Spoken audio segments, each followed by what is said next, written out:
Howdy friends, welcome to the Rusty Toolbox, and today's episode, I'm driving around the BMW 540i, the 1998, and it's going to be one of the last times I drive it because I'm going to be selling it. If you're interested in purchasing a 1998 BMW 540i that has been completely gone through, then send me a message or shoot me an email, karis@rustytoolbox.net. And we'll be in touch. Maybe we can get a deal going between me and one of the viewers. I'd love that. If not, then I'll probably just end up selling it locally here. But there's one thing I wanted to talk about in this episode, and that is my Matchbox car collection, or Hot Wheels collection, I should say. It's mostly Hot Wheels. I started collecting, obviously when I was a little kid, I had a toy car collection. I had lots of little NASCAR stock cars and other ones like that. But then, you know, we got older and didn't have any for a long time. But then a few years ago, I started collecting little cars, specifically cars that I wanted to have in my dream garage. And that got me thinking, what would be the 10 vehicles in my 10-car dream garage? So here we go.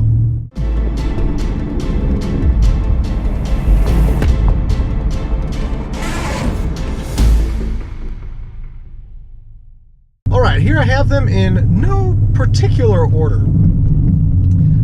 But I'm going to start with one of the older ones, and that is an Alfa Romeo GTV. I don't have a Hot Wheels or a Matchbox of an Alfa Romeo GTV yet, but they've been selling a few. There's been a few that were on Bring a Trailer that sold recently. One was a gorgeous red example that if I had the extra money, I probably would have bid on it. But the idea of owning a simple, old, cool, little Italian sports car is just fascinating to me. Nothing that I would rather be seen in, you know, driving around town on a Sunday evening, or, you know, it's just like the perfect little cruise machine, going on a date close by. It just seems like, that would be such a cool little car to have. All right. One dream car I've already mentioned on the channel that was sort of the inspiration to my Volvo build, that of course I didn't end up getting to see all the way out because of financial situations and needing space at the house. But it is a Mercedes-Benz 190e Evo. Now it is basically the street version of their DTM race car. But the 190e Evo, in my opinion, is one of the best looking sedans. I guess it might, you know, sedan coupe, but it's one of the best looking, like, normal cars, I should say. Obviously it has a big wing and it has the body kit and all that stuff, but it is so, I think it's so sharp, and it, you know, it looks like a DTM race car, which is what a lot of guys try to do to their normal cars to make them look cool. That one already does. I love the 190e Evo, and I have that car. All right, here's another one. Any V12 Aston Martin Vantage from the last, you know, 15, 20 years. I think the Vantages are just one of the most classically beautiful cars, and to have a V12 naturally aspirated under the hood, honestly, I would only get that car as a grand tourer, as a car to, you know, drive several hours to visit family or whatever. So manual, automatic, I don't really care in that case, but just to have that V12 and the long bonnet, the long hood, yeah, that's thrilling to me. And to be able to own one of the most gorgeous cars, in my opinion, ever built, you gotta go with the Aston Martin V12 Vantage. All right, something a little more modern. I have to have, in my dream garage, I have to have at least one Ferrari. And in my opinion, the most beautiful Ferrari of all time is the 458. I think the 488 is really pretty, but for some reason the proportions on it aren't great to me. Whereas I feel like the 458, just everything was just right. It was better than 360. And the only one for me that comes close is the 355, but the 458 is just gorgeous to me. And so the 458 Spyder you know, take the top down, cruise all in the mountains up here in Salt Lake City, go up Cottonwood Canyon, carve the canyons in a Ferrari with that naturally aspirated V8 just whining, and that would be thrilling.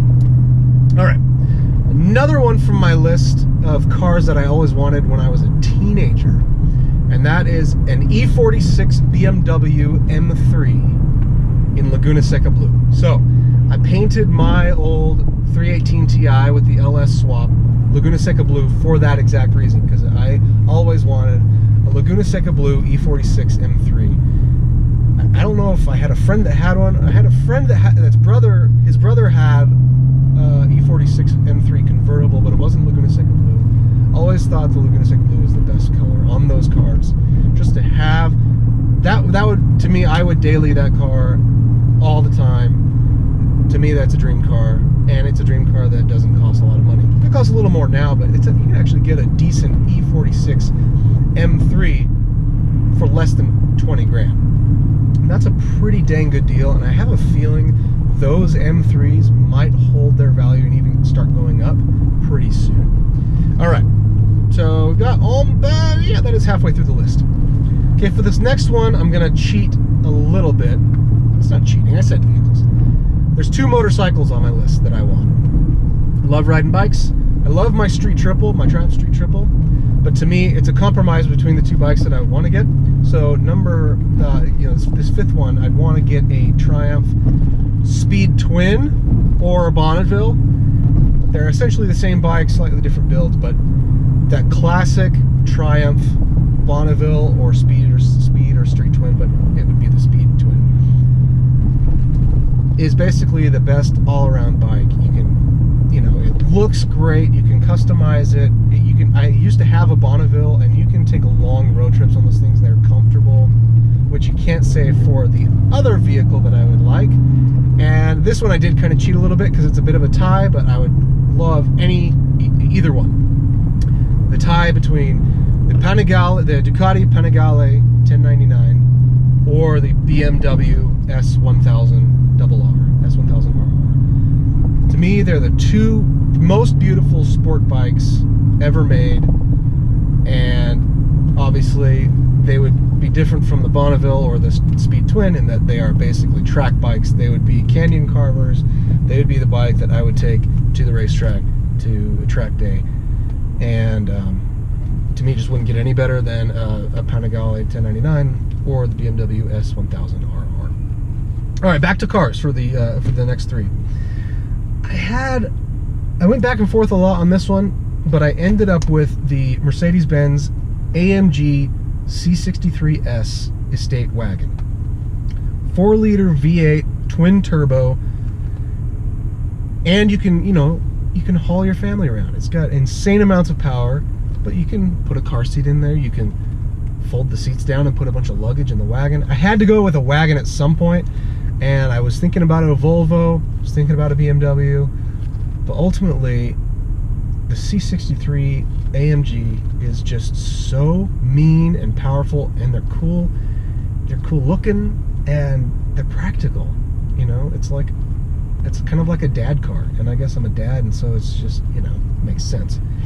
All right, the next two, they are probably my top two. So if I had to only choose two, it would be these two. But the next one I'm going to go with is a Porsche 991.2 911 GT3. Now, I did not say GT3 RS for a reason, because I would honestly prefer a GT3 Touring, because I love the idea of the GT3, stripped out race car, but I also love the styling that they did with the Touring, where you had subtle cues from the GT3, but it's not gaudy, it doesn't have the giant wing, and it looks great. It's got the classic 911 shape, but it's like the full package. So I think a 911 GT3 Touring would be probably the number one, but the last one on my list is probably my real number one, and I think in my mind it's the prettiest Porsche besides the Carrera GT, and it's the Porsche Cayman GT4. It's not the most expensive Porsche ever built. It's not the most powerful Porsche ever built.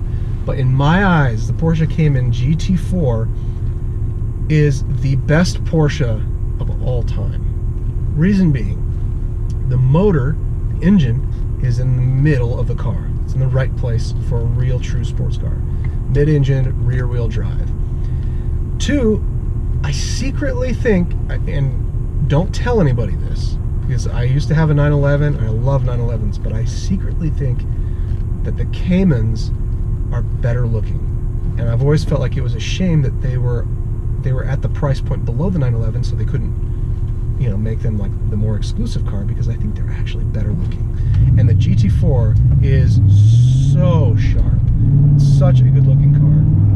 I absolutely love them. And if I ever had a bajillion dollars, that would probably be my first purchase, would be a Porsche Cayman GT4. So that's my dream 10-car garage.